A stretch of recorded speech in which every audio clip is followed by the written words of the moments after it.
Modelamiento de base de datos. Bueno, es una herramienta gráfica de estructura de datos. Muestra la estructura lógica interna de lo que es base de datos real, las relaciones, las limitaciones y cómo se accede a ellas. Antes de que nada, una pequeña definición de lo que es una base de datos. Prácticamente tiene esa abreviatura de BD. Es una entidad en la cual se puede almacenar datos de manera estructurada con la menor redundancia posible. Para ello tenemos 3 puntos en la cual se les va a mencionar, proporciona a los usuarios acceso a los datos que pueden ser de crear, actualizar, eliminar,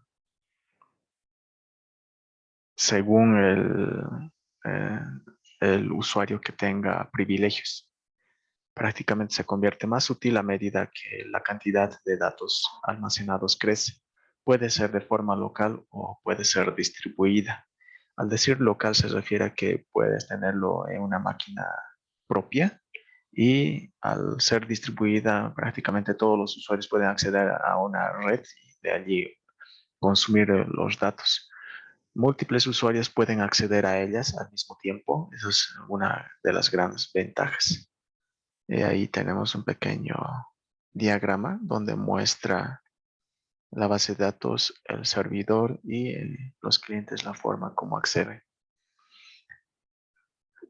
En- Pasando lo que es modelo de base de datos, tenemos jerárquico, relacional, red, orientado a objetos y entidad de relación. Lo que es el modelo jerárquico tiene forma de árbol. Cada registro tiene un único elemento o raíz. Luego tenemos el modelo relacional. El modelo relacional ordena los datos en forma de tablas, también conocida como relaciones, cada una de las cuales se compone de columnas y filas.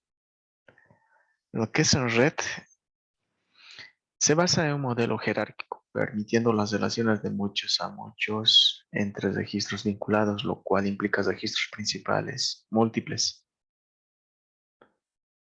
Modelo orientado a objetos. Define una base de datos como una colección de objetos o elementos de software reutilizable con funciones y métodos relacionales. El modelo entidad-relación. El modelo entidad-relación capta las relaciones entre entidades del mundo real de forma muy similar al modelo de red, pero no está directamente ligado a una estructura física de la base de datos. En cambio, con frecuencia se usa para diseñar una base de datos de forma conceptual. Modelo entidad-relación es la que más utilizan los administradores de base de datos.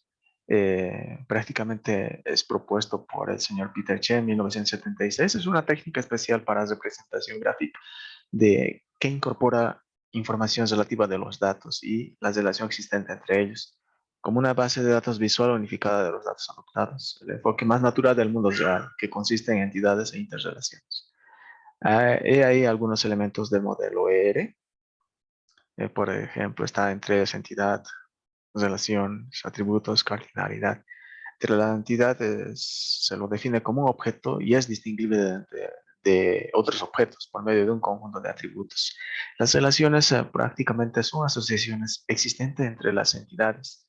Los atributos son campos que describen a una entidad y la cardinalidad son definidos ya sea uno a uno, uno a muchos y muchos a uno. Eh, También se maneja llaves, las cuales son utilizadas como llave primaria y llave ajena o foránea. Tenemos aquí una pequeña representación de las restricciones de diseño. Una entidad puede estar relacionada con varias entidades. No puede haber dos entidades iguales. El objeto de las entidades como los atributos no importa. Las entidades se deben conectar a través de relaciones. Las cardinalidades deben escribirse sobre la línea de las relaciones. Evitar diseños con relaciones circulares. No puede haber entidades o relaciones independientes. Para realizar un diagrama R se debe realizar los siguientes pasos. Bueno, identificar lo que son prácticamente las entidades, identificar luego los atributos. Teniendo los atributos, asignar las relaciones entre las entidades y finalmente agregar la cardinalidad. Por ejemplo, he aquí una pequeña imagen, la cual relaciona un mecánico con una separación. El mecánico, prácticamente la cardinalidad es uno a muchos y la separación es uno a muchos también. Un mecánico puede tener n separaciones y como una separación puede tener n mecánicos asignados. Y ahí por la asignación m a n o n a n. Luego tenemos lo que es proveedor y una pizza. Proveedor 1 a n. El proveedor suministra más que todo una pieza, no una pizza, perdón. Y el empleado y el puesto que tiene sería 1 a 1. El empleado ocupa un determinado puesto, como el puesto puede ser para un único empleado.